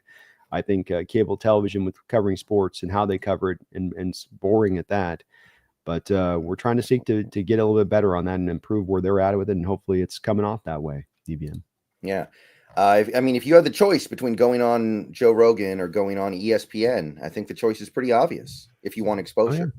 Yeah. Well, it'd be funner on the other end too. You know, ESPN would be lame questions and lame topics and, you know, stuff that's like, okay, who cares? You know, let's talk about the Cavs. Jerry Jones, the right owner for the Cowboys. Yeah, can you imagine 20 minutes on this? Oh, jeez. Yeah, or even Barstool Sports, probably better. Yeah, I'd do Barstool Sports. You know, that'd be a wild one. You're gonna be drunk. You might wake up in Paris or something. Yeah, you don't know where that conversation's going to go, but you're probably getting better exposure. Oh yeah, that's for sure. That's for sure. Yeah, and he also left a $20 on my channel. So let's thank go, you, DVN. Let's go, man. You're awesome. Both ends of it. Both ends of it. Helping keep the lights on. Very much appreciate. That's right. Help keep the lights on out here, DVN. Thank you for that, man. Yeah, and my lights did stay on. Everyone else in the state lost power but me. I think it was last week, right? Everybody else in the state lost power, but my lights stayed on. You were like that. The old thing when you used to watch Halo when they'd show you. Remember the old thing when you play Halo and they'd show you who's playing in the world? Yeah. You see all the lights and you're the one with a light on in the Pacific Northwest. David Pugh, thank you for the $9.99. Unrelated. The hatred towards the Chiefs from Seahawks fans feels so forced nowadays. They have single-handedly made sure the Niners' last Super Bowl win was before the internet was invented 2 times now. God bless. I actually agree. I agree with this sentiment overall. The only thing with the Chiefs would be the fact that they are the teacher's pet of the league, admittedly. But I don't have a big problem with the Chiefs overall compared to other teams out there. Yeah, I know. Thank you again to DVN for those double dip $20 donos, and David, thank you for the 10. Man, you guys are unbelievable in your guys' support. We really do appreciate it. Can I say where I think this probably comes from? And I don't think it's as much about anger towards the Chiefs. You touched on it. It's not as much about them winning Super Bowl championships. Fans right now are rightfully so, in my opinion, very sensitive to the fact that there are shenanigans going on in these games at times, and not just our game, but just in some of these NFL games. And it's that they don't necessarily have confirmation that the stuff's being somewhat jimmied with, right? The results are being somewhat jimmied with, like, let's say from a New York centralized location in some of these games. They don't know for sure that it's that way. And what you have with the Chiefs is the NFL driving a situation as close to that line of certainty that something is rotten in Denmark without completely crossing the line. And so fans, in my opinion, this way I feel a little bit like it. It's like the NFL is sometimes insulting us with some of this stuff. And here's the most blatant example of it. And you sometimes get it on a weekly basis. And that's where I can get a little bit of the anger from fans, because they want a level playing field. We don't want WWF. You don't want your fans thinking there's a 10% chance that this sport's WWF. And I'm not saying it's a 10%, but when you watch the Chiefs and what's going on with them and watch them game by game, when you watch the right tackle jump offsides 35 times a game, you go, no holding calls from Mahomes. So I'm not in a hate for the Chiefs. It's more of the hatred for the NFL not letting the game sometimes feel like they're playing it fully straight up. I'm not saying fully rigged, but just, juicing the books a little bit. Yeah, and I can definitely understand that. There is a little bit of that going on, but I think this comment does touch on something. The Chiefs have kept the Niners out of the winner's circle twice now, and I appreciate that. I have appreciation for that. I think that it's impossible to become a team that wins a lot and not become hated. Like, I remember 15 years ago, everyone loved the Warriors. They were like this young upstart team on a sad sack franchise that hadn't won anything in 40 years. And they're like, oh, wow, this Curry guy is so fun to watch. And the Splash Brothers, everybody loved them. Then they won a couple titles. And then it was like, everybody hates them now. The Clippers, when they got Blake Griffin and CP3, everyone loved them. Lob City, everyone loved Lob City. And then after a couple years, they didn't even win a title. They just won some playoff series, and people were like, oh, I hate this team now. I want them to go away. It's hard to win and not become hated. I'll put it to you like that. Yeah, that's valid. That's totally Mhm. true. I will say our Legion of Boom teams were pretty well loved Mm, by most. not by the people I hung out with. Hmm. They Or they turned on him quick. We won the huh. Super Bowl, and everybody just wanted to punch Sherman in the mouth because he talked too much, and everyone wanted to say that Russell Wilson was Trent Dilfer 2.0, and I think it's hard to have success and then not get hated. Yeah, Mhm, that's valid. That's mhm. valid. So if they hate you, you're doing something right, is what I'm trying to say here.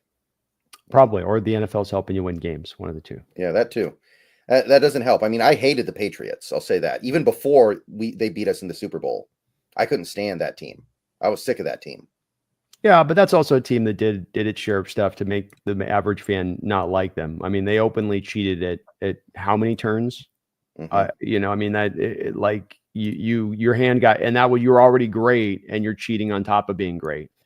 Like that to me that's not you're getting hate because you win. That's you getting hate because of the fact that you know, cheated and you Yeah. cheated blatantly a couple times over and you never owned up to it really. You just kind of shrugged and moved on to the next cheat.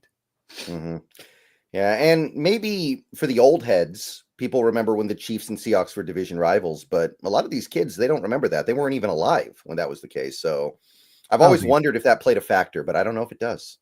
no, I swear I think it just comes down to just there's a general feeling about fandom that the Chiefs are being given the golden pathway every year, and that they're being set up for this a little bit. They're still a very good team on top of it. Mahomes great, and Andy Reid great, but that the NFL is then helping them in addition to that. And you go, that's where I think people see this stuff pretty clearly, Brendan. And it's one of those things that will piss you off as much as anything as a fan because it's not a level playing field, and that's where the sport's not leveled as a playing field at that point. Then people are going to get out of whack on it. And I think rightfully so. Hmm. Yeah, but thank you, David Pugh. Definitely something worth noting, I think. Better them than the Niners. I'll put it. I think we can all agree on that. Yes, I agree there for sure. Roy Froelich, thank you for the $5 Canadian. Please reassure me we will beat the Jets. Uneasy about this game. I think this super chat's a good opportunity to do what we set out to do when we started this stream and talk about this New York Jets. They're kind of a football team, but right now they feel a little less like a football team and a little more like I don't know, a circus. Doesn't really feel like a football team right now, do they? Not really. It's just disjointed parts that are all kind of not working together in conjunction with each other that they've sort of put together, I think, a bit. I think that I do have some uneasiness that Roy has on this game coming into it, quite frankly, Brendan, because you do look at some of the peripherals here on this game, and it's not just your typical 3-8 kind of game. Rodgers, yes, not the same, maybe dealing with a lower leg injury, but they've got talented running backs. They have an offensive line in place that can get the job done there. They have a front four that could rush the passer well enough. That's given us, I mean, what I'm trying to say is they can kind of go after where we've got vulnerabilities at times this year across the board. And that makes this a bit of a game that leaves me uneasy as well. Right. Right. You look at this Jets team, the things that stand out, they can't stop the run and they can't run the ball. And we've learned the hard way that this Seahawks team does not care if you can stop the run or can't stop the run. They still can't run it. So that right there gives you a little bit of pause because you're like, Mm. okay, now we're going to have to throw the ball out. We're going to have to throw the ball against Quinnen Williams. And, well, Sauce Gardner's not even been good this year. I'm not even going to talk about that. Sauce has been like, I don't know what's happened there. He's completely fallen apart. But there's still some talent in that front seven. They might get CJ Mosley back this week. And, there are some good players. More than anything, it kind of feels like that they might be on the verge of quitting. It's not a matter of talent. It's a matter of, do they want to play hard for this clearly lame duck coach? And do they want to play hard for this clearly lame duck last 6 games of a lost season? Yeah, I think if you get them in that place where their mindset's even halfway there, Brendan, considering what you have on the line, you win this game. I tend to think that we're going to get their best kind of effort. And when you do look at them through the NFL this year with the Jets as bad as they played, they've been able to keep it pretty close in games, even against couple blowouts, but a couple of games they've kept in there very close against even teams that probably should have outpaced them by quite a bit. And that just gives me a little bit of hesitancy and pause in this game where you stayed within 3 points of this Viking team or 3 points of that team that's a very solid team. So I get concerned looking at this one on the outside, looking in just a little bit on that, because I don't think that they're going to drop their guard for it, but I just think that they've got a structure set there with their talent that can attack us where we're just a little bit vulnerable on that side of things. And we're going to have to overcome that. Right. So going to be an interesting matchup here because numerically, and I'm not saying this necessarily means a lot, they've been one of the best pass defenses in the league this year. Now, a big reason why is because teams just run the ball on them and they don't stop it very well, and you get what you get. But they have actually been very good against the pass this year. Will McDonald is having a big year so far. I think he's got like 8 sacks or something. Quentin Williams, we know about him. Michael Clemens, we know what's up there. Javon Kinlaw, kind of sort of starting to rebuild his career a little bit, having an okay year. They can throw some pretty serious pass rush at you. And against this Seahawks offensive line, those guys are probably very excited to pad their stats. Yeah, no, they will, and they're going to want to, they'll see the tape on this offensive line and say, hey, we'll get after it. So you have that thing where you get behind the sticks here, you get it where you're not running the ball in early downs. You're into that 3rd and 8, 3rd and 9 territory, which has been that's the worst spot for us to be, because now our pass protection issues get raised up. We know with Grubb, he doesn't necessarily have a great answer there when he's into 3rd and 8, 3rd and 9. He wants to be in 3rd and 4, 3rd and 5s. And you got to get there by running the ball more cleanly on early downs to get to that spot of things. So, if you can't, and they're able to, pin their ears back with the front four, they're all, at the very least, Brendan, threats to get to the quarterback. They're not just like, Cardinals last week were trotting you at times. 1/4 of that offensive line was probably truly a threat to really, I know guys like Collier got a sack, but I'm talking about true threat playing and play out. Whereas this Jets defense, you've got threats all across the board. They've got depth that they can swing guys in, like Michael Clemens, where he's coming off the bench and he's going to be fresh enough to come. So that's where I say that's a place where they can get after you a bit there. And you're going to have to run the ball. You're going to have to keep yourself out of those 3rd and long situations. Yeah, and that I think is worth being a little bit worried about. The matchup on that side is not that great. And like you said, I mean, this Jets team beat the Houston Texans a couple weeks ago, and the Texans are actually a lot like the Seahawks. They are a team that is poised to maybe contend for a title this year were it not for the offensive line. Houston has a terrible offensive line, and it's having a very negative effect on CJ Stroud. It's having a very negative effect on that team in general, and the Seahawks are kind of in the same spot. Yeah. Agreed. Yeah, and that was a brutal game for the Texans as far as their line goes. It looks very similar to Seahawks games throughout this year, where they were just completely collapsed in that game, and it did destroy. It took their whole offense down. They had no ability to make anything really run and really go. Yeah, and watching that game, it made me realize that CJ Stroud basically is Geno Smith. Like that's kind of what he is right now. They're both the same guy. They can switch uniforms like Freaky Friday today, and nobody would notice. They're the same player. Agreed. Yeah, it's pretty much the same guys. Right. So, little bit concerned about our offense against their defense. Ryan Grubb's going to have to come up with something better than he came up with against the Cardinals because Gannon, I think, ate his lunch a little bit. And while I will say the Jets, they don't have Saleh anymore. And that's a big thing because I think Saleh's a good coach. And I don't think Jeff Ulbrich is a good coach. So that helps. But their defense has still not been atrocious this year. It's been about average. Well, and it's the same thing that you get with the Niners on the wide 9 defensive line too, Brendan, where like we've seen with how we've run the ball against the Niners is that there are natural opening cracks in the wide 9 and A and B gaps especially that you can exploit. It's an easier said than done deal because the defenses are typically very good at still playing the run despite those natural gaps. But for instance, the Packers last week against the Niners on the road, Josh Jacobs, perfect kind of back to attack that sort of wide 9, who's a bigger back, so he's hard to bring down, but he also has that bounce between the gaps. So if you press one gap hard, he can bounce over to this gap on the other backside and exploit you overrunning the gap a little bit. But those gaps still remain. We got to be able to run a ball on them and take advantage of them because they're not going to blitz. They're going to drop a lot of guys back into coverage and trust that front four by and large. So run the ball early, run it on those gaps, get yourself into 3rd and shorts and 3rd and makeable so you don't have to hold on the ball for a long period of time in the pocket. Mm-hmm. Right. All right. So that is the situation with the Jets defense. Let's talk about the side of the ball that you might feast on a little bit with the hapless, miserable New York Jets offense. And the thing that really stands out to me is the Jets, they're kind of like the Seahawks. They have made pretty big investments into their running game. And not just the running backs, although they've got Braylon Allen, they've got Brees Hall. They've invested pretty big into that spot. They've also invested into this offensive line, and they still cannot run the ball. They have less than 1,000 yards rushing as a team through 11 games. They are right near the bottom of the league in rushing. How does that happen? How do you make that investment and still not be able to run the ball at all?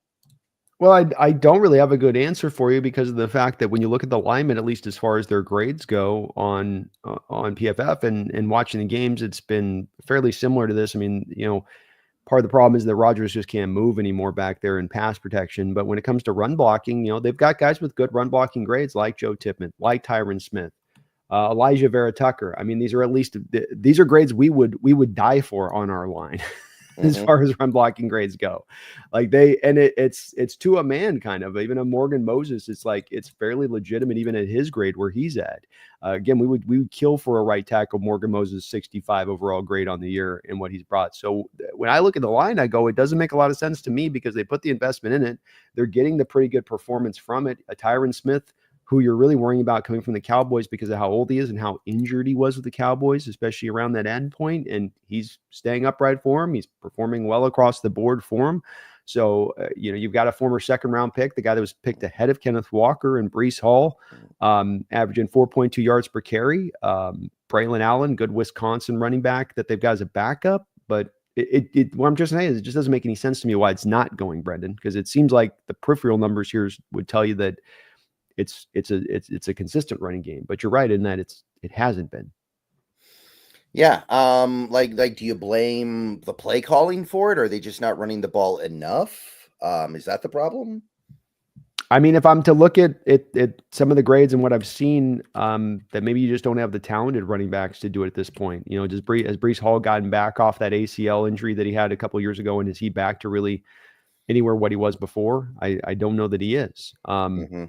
I don't really have a great reason on this as to what I'm seeing is why it's this way. It shouldn't be this bad. They've put so much investment in offense. I mean, Olu Fashanu was their number one pick this year, and he can't even get on the field because you got the offensive line, and he's there to be the backup if Tyron goes down. He's essentially, they were thinking, well, Tyron will go down at some point, and then we'll throw Tyron or Morgan Moses will go down, and we'll put him out there when one of those two guys, those elder statesmen, go down. They had a great plan for it.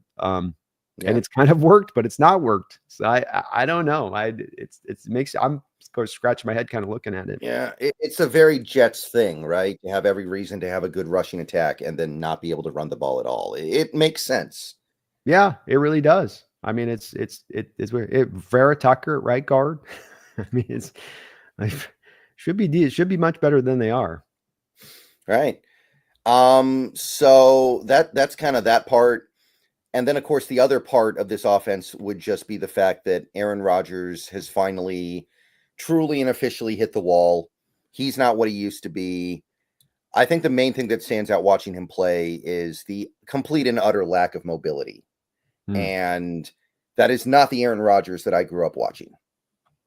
No, I've heard that maybe there's a hamstring injury on the left foot. I was watching some videos the other day where a guy was presenting this, and you could really, when you start to look at it and really lock in on it, when he wants to get down onto that front foot for the final throw, and the front, you're on that front foot as you're going through the throwing motion. He's sort of pulling his front foot off. You've seen him do that at times where he does that snap move where almost both feet end up off the ground with Rodgers. It's kind of his custom move, and Jordan Love's doing it too now. But he's doing it not because he's trying to be super cool with the move. It's like he's protecting that front foot when he's coming down. And I think that's why sometimes you get him on the blind throws where maybe typically in the past he would have held back the ball, like he starts his throwing motion, holds it back, but he's like, I got to go all the way through it with my leg where it is right now, and he just dirts it or throws it over a guy's head. He's got more throws this year where he's just sort of whistling it past the ear of both receiver and defender into a different plane from where the receiver's running.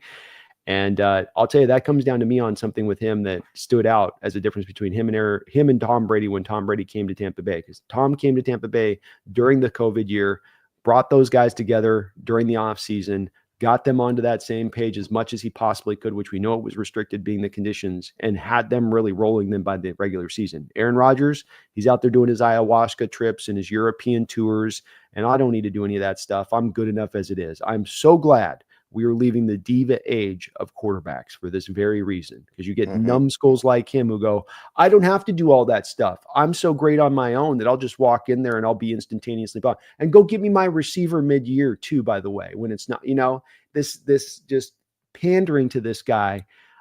He can go away really, really fast at the end of this year, quite frankly. But the stones on his part and the ego on his part to believe that he didn't have to do that same work, that he could just walk in and be him, Aaron, and that'll be good enough. Especially coming off that Achilles tear is kind of a joke in retrospect. Yeah.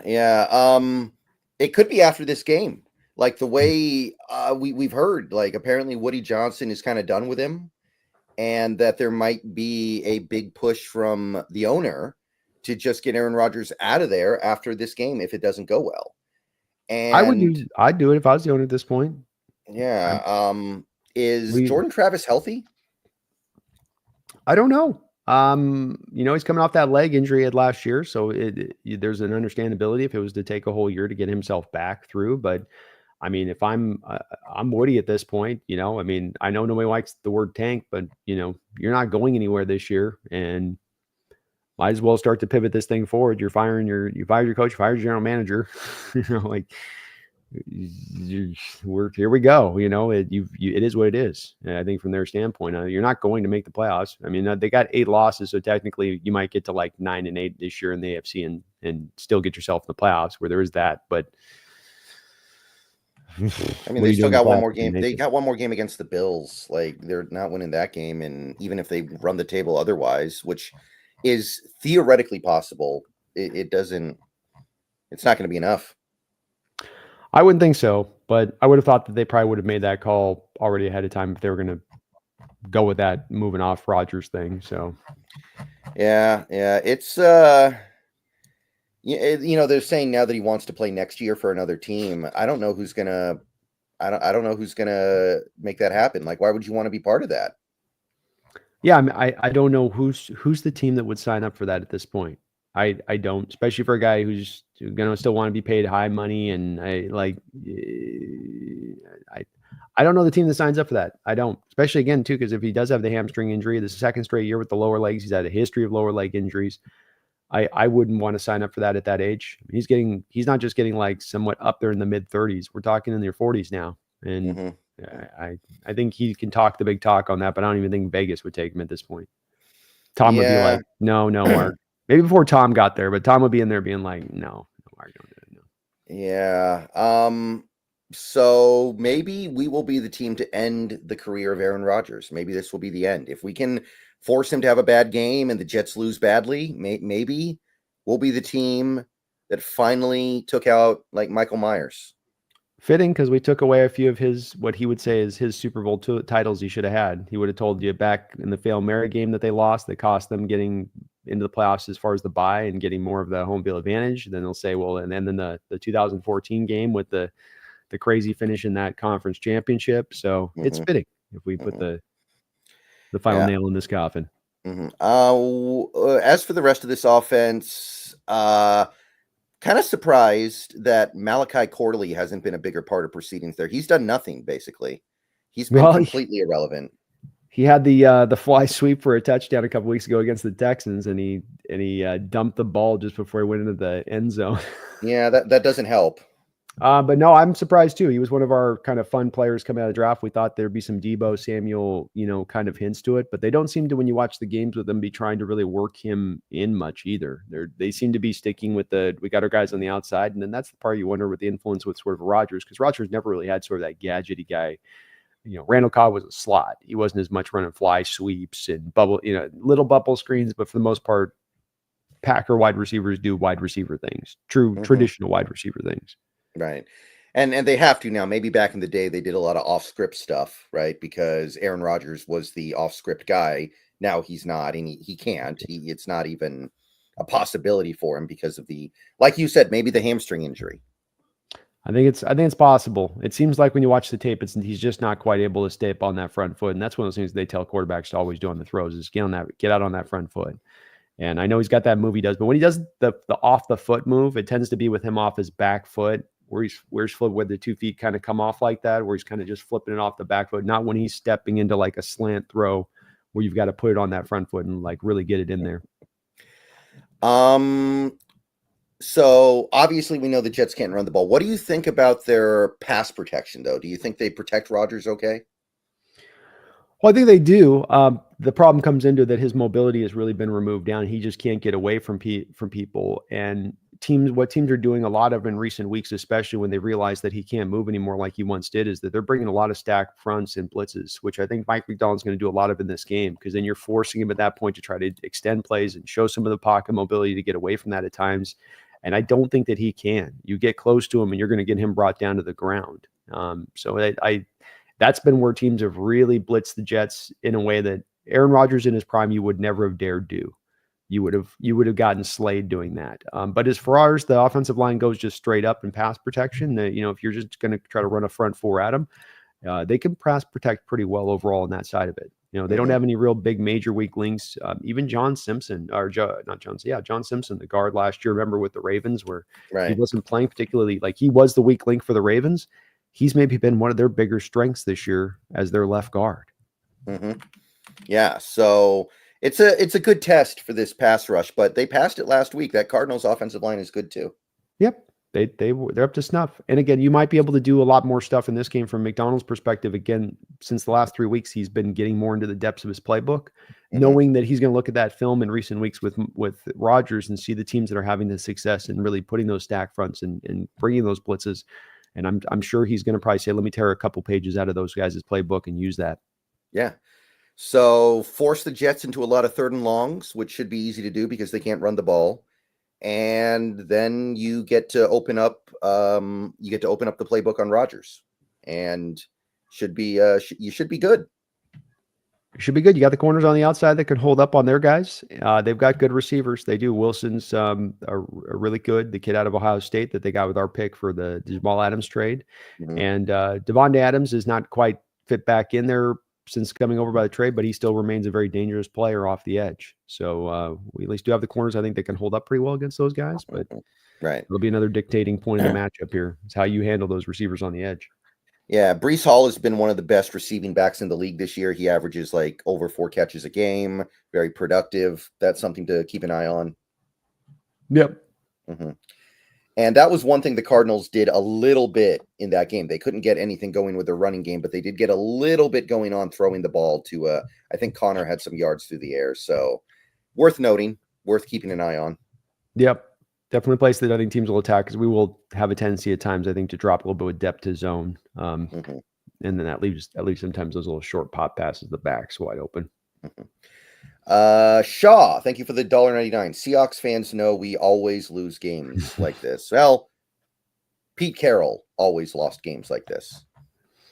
Yeah, I can see where this is a scary spot. It is 10 a.m. game on the road. Jets team might just very well be desperate, still thinking they have some chance, even though they have no business. So thinking they have a chance. A very talented Jets team. This is a team that wherever the record is, the talent on both sides of the ball is true. And it's not going to be one that you're just going to be able to just fold over. You're going to have to come out here and really take this game. And are we going to be ready to match that, get to that level of intensity on the road in this kind of game? I hope so, with knowing what is at stake, with being top division. But I don't think it's going to be an easy one.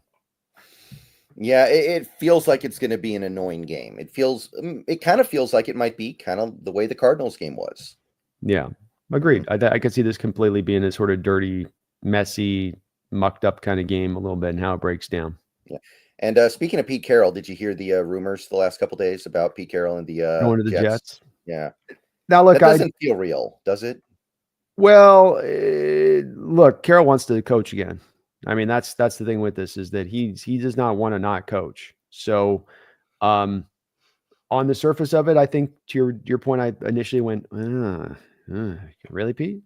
But then on the secondary part, think about it. Robert Saleh was a Carroll acolyte. So the roster's been built up, at least especially defensively, to the way Carroll would like it from the type of guys. Sauce Gardner, he's got his Sherman. DJ Reed, he's literally coached DJ Reed. Now, I don't know if DJ would remain after this year. That he's playing another solid year. Boy, he's been so good for them. But that's the part that I came to in my mind where I went, well, the defensive personnel, he's got the front four there that he can trust to rush the passer. He can drop his coverages on the backside. They can restructure that offense through. He's got an offensive line in place now. So, I mean, it's one that, look, Carroll wants to go somewhere. He's not going to have every job. Like, they're not going to be lining up on his door like they would with Shanahan if Shanahan didn't have a job tomorrow. So, he might have to sort of take what he can get a little bit here. And all options being considered of the potential jobs that are out there, Brendan, I mean, you could do worse. It's hard to do worse than Woody Johnson, if we're being real, though. Carolina? Yeah, I mean, there is worse, but Woody Johnson is not an owner I want to work for. Now, beggars can't be choosers, maybe, but I don't want to work for Woody Johnson. I wouldn't either, but I do think you're in a little bit, if not on full-on beggar, you're making phone call solicitations. You know what I mean? You may not be on the street, hand them out, but you might be like, hey, you want to donate to the Coach Carroll Fund? You might be at that spot, though, So I could see it on that. You could go coach the Cowboys, Pete Carroll and the Cowboys. Could you imagine? Him and Jerry Jones. Oh, my God, that'd be just awful. He'd be hating life after about 3 weeks, I think. Just what I do. Yeah, Giants might be worse than the Jets. I think Mara's low-key maybe a worse owner than Woody Johnson. He's been awful ever since he took over. He might. At least the Mara family's got the Super Bowl track record, whereas the Jets with Johnson, that they've got nothing there to go off of. But I would say from a Carroll standpoint of where you'd want to go to get – look, Carroll's older. He's not going to want to go to a spot that he's got to rebuild everything from start to finish. The Jets got something actually kind of starting to go. So it's like I'm starting kind of – they're on their road on the process here, and I can kind of take this over from where they are in that process. I could see that as well fitting up to where he likes it. Mm-hmm. Okay, so I think we've talked about this game about as much as we can. We've talked a little bit about what the Jets do and what the Seahawks are going to try to do against them. So is there any other angle that you can think about this game from that we haven't touched on? No. Just again, offensively, manufacture, trick plays, tunnel screens, throws to the flat, throws underneath to the backs, roll out of from under center, misdirection. I'd like to see Grubb encompass more of these items into the offense. And if we don't, it's going to be more of a struggle on this game to come away with the win. Yeah. Fant might be back. I would expect him to be back because he was almost back for the Cardinals game. We know we won't have Bradford because he's on IR. Nwosu will not be back. They've already basically declared that, which I don't need Nwosu running around on the MetLife turf anyway, so I'm good with that. Yeah, I'm good with it too, as well. Yeah. We're needing for the home stretch here. Yeah. And Shaw, thank you for the $1.99. He also points out that Breece Hall may not play. He did not practice today, which would leave the Jets with what? Braylon Allen. Braylon Allen, and is that it? I think that might be it. Do they don't have Garendo, right? For some reason, I kept thinking the Jets drafted Isaac Garendo, but that's the Niners. Yeah. Isaiah Davis is the other guy listed on, but he's got hardly any other touches on their other back. So he's been in for he's in there for 3 games. He's got 6 total snaps. It's Isaiah Davis. So it is those two. It would be Braylon Allen.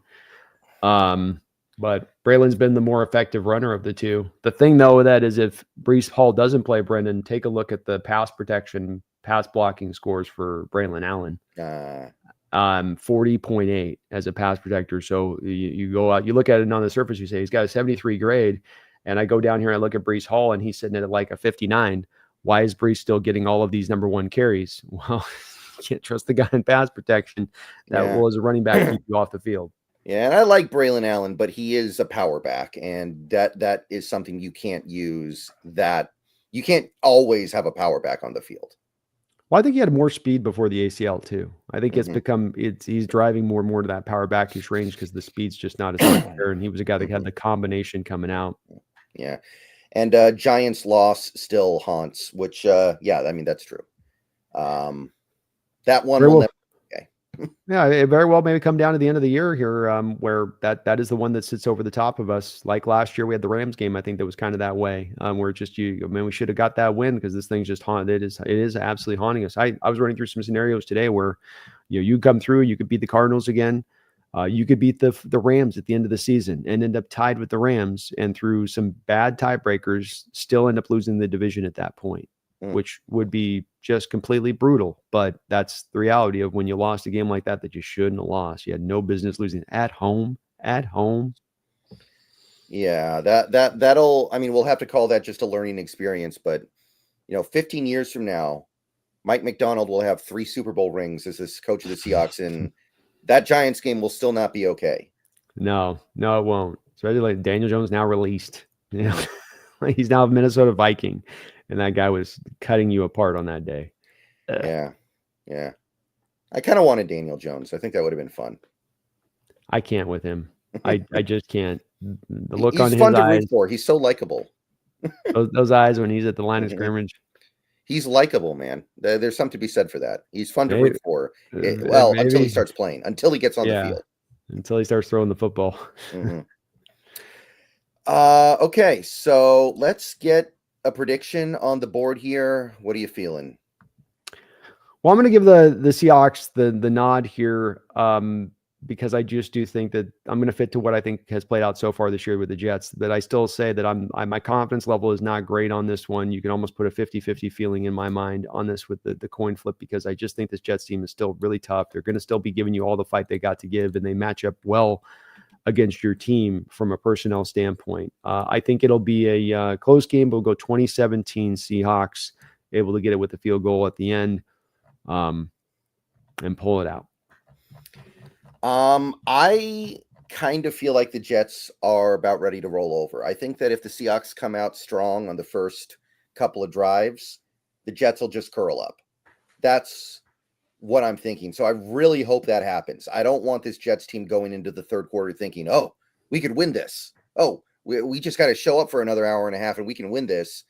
I want to give them an excuse to just think about Cancun. Yeah. It's a good point about that is if you can get up on them early, you have to think if you're up by 10 points and it's late in the second quarter, that Cancun thoughts start to creep on into their brain. Yeah, so I think that's on the table here. And I know the Seahawks are not necessarily the greatest starting team, but I think that if you can get on top of them, they are a team that just kind of rolls over. And I don't know if that's going to happen to the extent that we blow them out, but I do kind of like what Radu Turkan is barking up the tree here with his $1.99 super chat, 24-14 Hawks. I'm in that ballpark. I'm going to go 23-13 though. A little different, same idea though. Back-to-back 10-point wins, man. That'd feel good. That'd feel real good. Yeah, and there might be some drama. We might be up by a touchdown and the Jets have the ball, and then Rodgers turns it over, and then we kick the field goal to ice it, something like that. There might be some drama.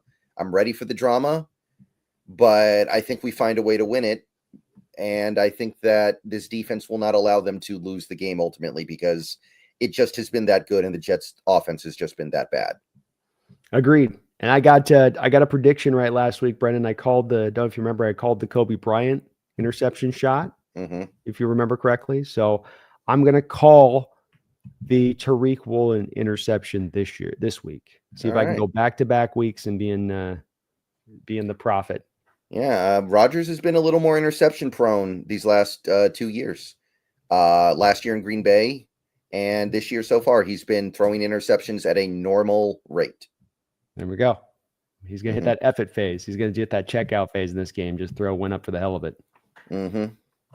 And I'm ready for it, man. I'm ready for it. I'm feeling pretty good about this one. I will admit there are some things about the matchup that we talked about that are a little bit concerning, but I think this Jets team is ready to just throw in the towel on the season and think about 2025. You give them a reason to think about 2025, they're going to start doing it. I agree. Put them down early. And I think that's really all we got. I think that's all we can say about this one. Yeah, let's go get this dub. Let's keep this season going, man. Yeah. You lose this one, it's hard to imagine you bouncing back from that. This is one of those ones that you need to get if you want to be taken seriously. So let's make sure we do get it. Thank you everybody for being here today. Brandon, thank you for doing this with me today. Great show. My pleasure. My pleasure, man. Always. And yeah, I'm going to be jumping over on Twitch in not too long here, I believe. So if you want to come follow me over there, link down in my stream description. Going to be doing more metaphor. And we will do this again next week. Going to be moving back to the typical time in all likelihood, Thursday at noon instead of Wednesday. Mm-hmm. So I am going to see you guys soon. And Brandon, once again, appreciate the show. Thank you, man. Appreciate you too. And look, guys, we're on a roll here. Things are going well. The Mike McDonald effect is starting to kick in here. We are seeing dividends getting paid on the coaching switch. And I'm really happy. I'm really excited. We have an opportunity to make this a successful season. We have an opportunity to get to where people like me and Brandon thought we were going to be by the end of this year still. We can get to that 10-win mark. It's in our sights. Just got to keep winning. So let's hit it and let's get out of here. Go Hawks. Go Hawks.